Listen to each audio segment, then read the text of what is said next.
U.S. bombing of the Japanese cities of Hiroshima and Nagasaki in the closing days of World War II remains the only time when nuclear weapons were used. But there's evidence that Washington is mulling radical new proposals that could make the use of nuclear weapons more likely. A high-level panel is studying America's current nuclear arsenal. The arsenal currently comprises more than 1,400 nuclear warheads. The warheads are mounted on a mix of launchers, including 673 intercontinental ballistic missiles, submarines and strategic bombers. The plan is to build smaller tactical nuclear missiles that can be given to field commanders. So what are these tactical missiles? Tactical nuclear missiles are used only in the battlefield. They have low explosive yield, ranging from less than 1 kiloton to around 25. And can cause limited casualties of about 30 people. Now, the argument goes that since tactical nuclear weapons kill less people and cause less damage, they are less threatening, cheaper to make, maintain and transport, therefore well worth investment.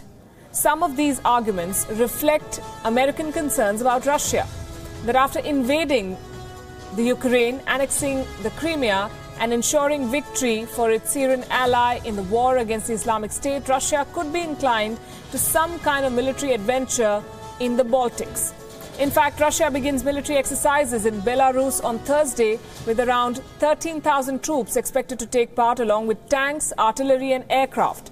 America believes the US could more credibly deter Russia with tactical nuclear weapons rather than risk nuclear Armageddon by threatening the use of its heavy and long-range strategic weapons. It's not clear if Russia will be deterred, since it is believed to hold around 4,000 tactical weapons in its arsenal. But the larger issue is the push for tactical nukes that makes a nuclear conflict more likely. The concern in countries like India is that tactical nukes may end up being used only in places like Afghanistan or perhaps Iran, parts of the Arab world, further destabilizing these regions. It could see other countries demanding tactical nuclear weapons, which Pakistan may only be too willing to oblige, since it has been investing heavily in such weapons to deter India.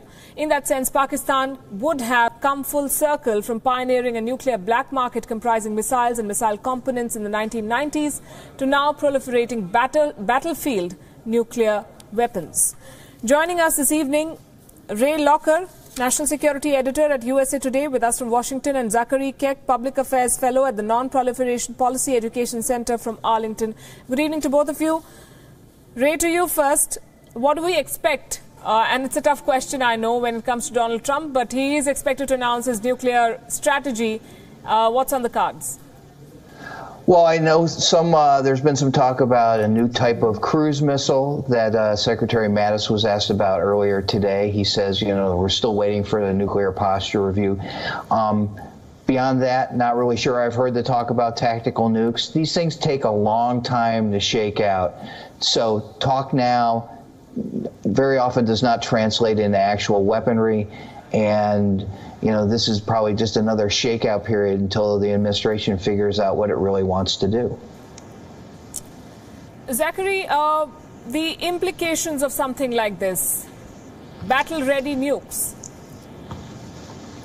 Yeah, well, I think actually it's somewhat a misnomer, because we already are building these nukes. We're building a B-61 bomb to be carried on our aircraft that could essentially be dialed down to tactical nuclear levels. So all we're talking about is building more of what we already have. So I think I agree with Ray that it's more just a trial balloon at this point, but I'm not sure it actually matter that much anyways, except for wasting a bunch of money. Is this aimed at Iran, Ray? Excuse me?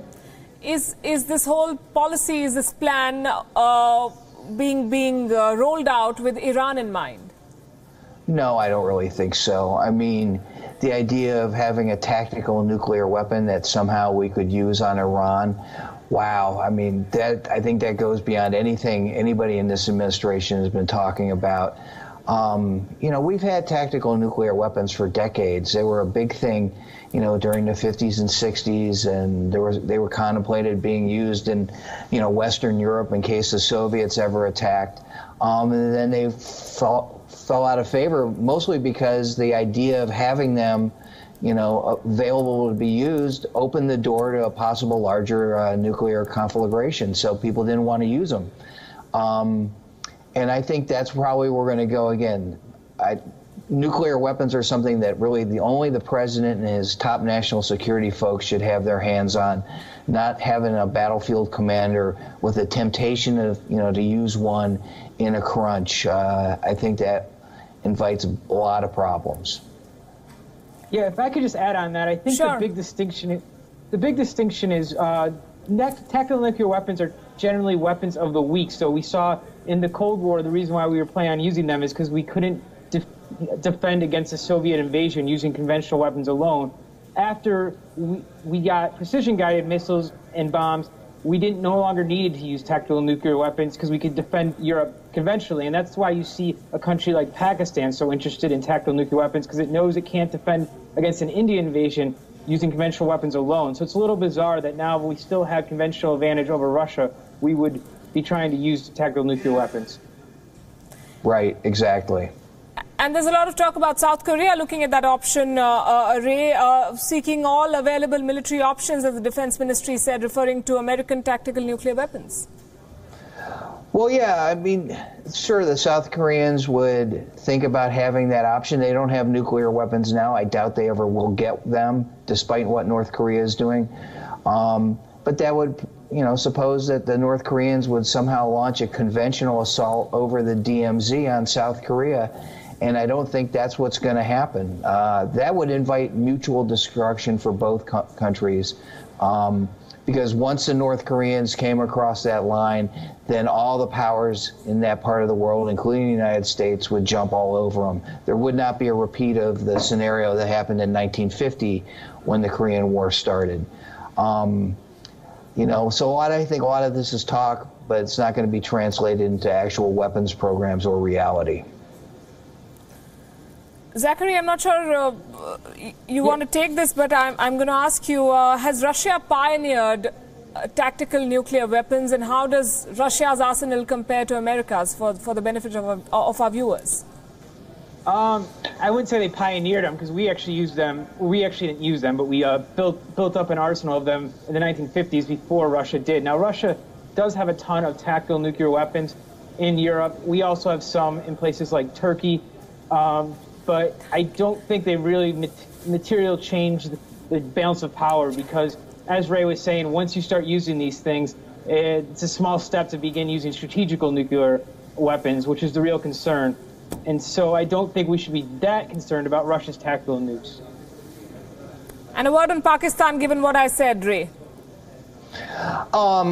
Pakistan would like to have them if they're worried about an invasion from India, which seems unlikely.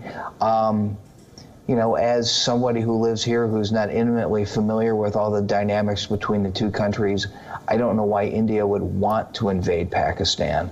And so obviously Pakistan doesn't really need to have them. It might think that it needs to. Once you have these things flying around, the natural temptation is for one country to see if it can get them to get some kind of advantage. But the bottom line is really no country wants to ever use them. Because once you do, you've opened that door and you have a whole range of problems. You've escalated the conflict beyond the point where anybody can control it, and that's, where you get total devastation.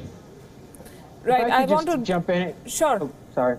So I just want to slightly disagree with Ray. I think Pakistan built them because it wants to continue to launch terrorist attacks on India and to deter India from launching its so-called cold start doctrine. So I think even though it does not want to use them, it does have them and wants to have them mainly to deter India from launching limited attacks inside Pakistan in response to terrorist attacks.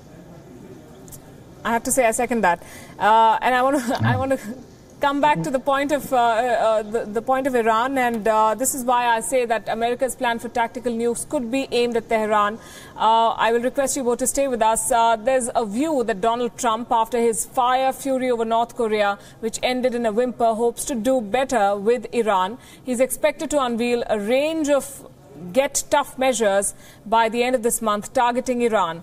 Details leaked by the administration on officials say administration officials rather say that the US could take on Iran's proxy militias in Iraq, Syria and Yemen. It could target Iran's arming of Shia groups like the Houthis in Yemen and seek to cut Iranian funding of such groups, including the Hezbollah in Lebanon. It is conceivable that at some point US troops or US-backed militias could come into conflict with Iran's proxies, in which event it is believed, it is theorized, that the use of tactical nuclear weapons could be authorized to send messages to the Iranians. In fact, it is no secret that although the United Nations has given Iran a clean chit on its discharge of obligations as required by the nuclear deal of 2015, President Trump would rather that the deal be cancelled and had even threatened fire and fury on that score too. Iran is not known to have any nuclear weapon at this point, which makes it even more attractive as a target for using tactical nukes. Of course, the use of such a weapon may be all that is required for Iran to dump the nuclear treaty and go for a full-fledged program to develop nuclear weapons. Ray Locker, let's revisit the question now. I think if the United States did anything with tactical nuclear weapons related to Iran, that Iran would be well within its rights to drop the treaty and push toward its own larger nuclear weapons program. So far, all indications are that Iran is complying with the deal of 2015. Trump talks about it a lot. He obviously doesn't like the deal, but I don't think most people really understand the depths of Trump's knowledge about it.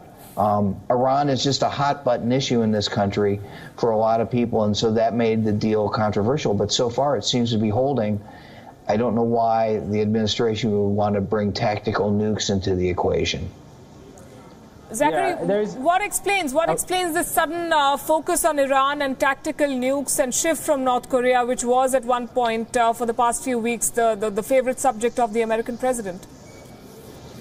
Yeah, well, again, I would not conflate these two separate things. The Trump administration is considering these mini nukes separately as part of its nuclear posture review, which every administration takes or undertakes when they first take office. So that's why these mini nukes or these tactical nukes are under discussion right now. It has nothing to do with Iran.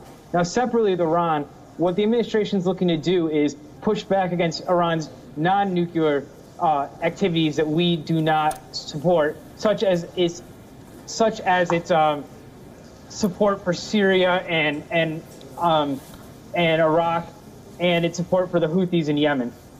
And that's something that the Obama administration sort of did too, but Trump wants to escalate there. And I think it's very dangerous because there's around 19,000 troops U.S. troops in Iraq and Syria and Afghanistan, and they'll essentially be hostages to Iran's retaliation. They'll bear the brunt of that. Right. The Trump administration, as I said, expected to unveil its policy by the end of this month. I'm going to thank you both. That's all I have time for the moment. Ray Locker and Zachary Keck, thank you for joining us here on Gravitas.